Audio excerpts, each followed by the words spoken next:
Assalamualaikum warahmatullahi wabarakatuh. Perkenalkan, nama saya Emre Hansyah dengan NPM 0551250034. Nah, di sini saya akan menjelaskan apa itu arti pengawetan fosil organik asli. Teman-teman, pernah gak sih bayangin ada fosil yang masih menyimpan bagian asli tubuh makhluk hidup di dunia ini? Nah, itu tuh yang disebut pengawetan fosil organik asli.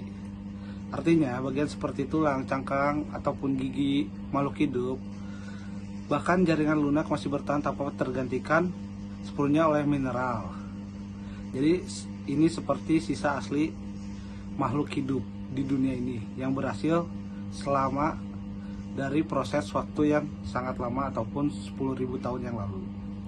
Contoh yang paling sering kita lihat adalah serangga yang terperangkap dalam getah pohon ataupun amber. Itu seperti kapsul waktu alami yang menjaga bentuk aslinya. Lalu selanjutnya ada proses terbentuknya. Proses terbentuk fosil ini sebenarnya cukup sederhana, harus dalam kondisi yang layak. Yang pertama, organisme mati lalu cepat tertimbun. Ini penting supaya organisme tidak langsung hancur. Yang kedua, lingkungan harus rendah oksigen, dikarenakan oksigen bisa mempercepat pembusukan. Dan yang ketiga, bahan organik asli tidak digantikan oleh mineral, supaya bagian organisme tidak langsung hancur atau tidak berubah total. Dan singkatnya yang terakhir, kondisi lingkungan sangat mempengaruhi organisme tersebut bakal bisa menjadi bahan organik asli atau tidak. Nah, untuk selanjutnya itu adalah ciri-ciri pengawetan fosil organik asli. Yang pertama itu bentuk organismenya masih terlihat jelas.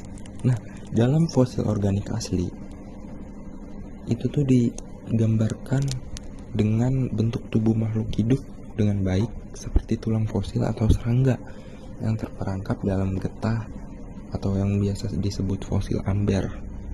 Nah, hal ini menunjukkan bahwa proses pengawetan terjadi tanpa merusak struktur utama organisme tersebut. Nah, lalu apa sih yang kedua? Yang kedua itu adalah masih mengandung bahan organik asli. Nah, ini tuh berbeda dengan fosil yang sudah mengalami mineralisasi. Fosil jenis ini masih memiliki kandungan bahan organik asli seperti jaringan atau senyawa tubuh makhluk hidup tersebut. Nah, kenapa sih masih mengandung bahan organik asli? Nah, karena pada saat serangga, saya ambil satu contoh, serangga yang mati lalu langsung tertimbun oleh getah atau resin sehingga terjadinya fosil amber.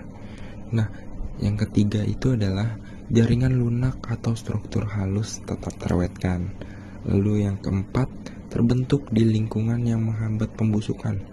Nah, dalam pemfosilan ini penting karena fosil ini umumnya terbentuk di kondisi terkhusus seperti lingkungan yang dingin, seperti di es, lalu di lingkungan kering atau tertutup rapat, sehingga proses pembusukan menjadi sangat lambat atau bahkan terhenti. Nah, karena oksigen jika fosil tersebut atau organisme tersebut terdapat di ruang terbuka yang sangat bebas, di situ oksigen dapat masuk ke dalam serangga tersebut karena oksigen itu dapat mempercepat terjadinya pembusukan. Baik, di sini saya akan menjelaskan beberapa contoh fosil organik asli. Yang pertama itu ada fosil amber. Fosil amber ini berasal dari resin pelindung pohon, biasanya pada pohon pinus atau pohon berdaun jarum lainnya. Resin ini keluar untuk menutup luka pada kulit pohon. Resin lengket ini sering memerangkap serangga dan hewan-hewan kecil lainnya.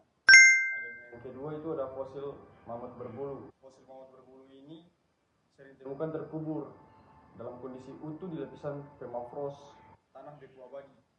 Fosil berbulu ini terawetkan karena suhu yang dingin, sehingga menjaga jaringan lunak seperti kulit dan tulang. Fosil semacam ini sering ditemukan dalam kondisi yang masih utuh. Apa aja sih manfaat pengawetan organik asli? Pengawetan organik asli sangat penting karena dapat menyimpan informasi detail tentang organisme purba, sehingga kita bisa mempelajari bentuk, struktur, dan kondisi makhluk hidup pada masa lalu. Selain itu, pengawetan ini juga membantu memahami evolusi dan ekologi masa lalu, karena dari sisa organisme tersebut kita dapat mengetahui bagaimana lingkungan hidupnya dulu.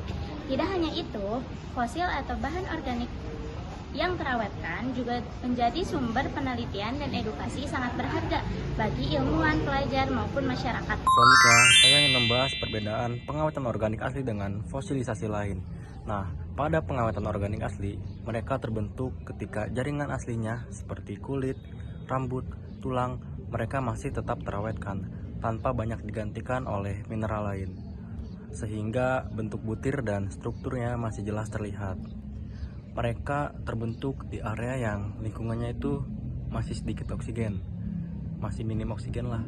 Contohnya itu seperti amber, es, gambut, dan sedimen tenang.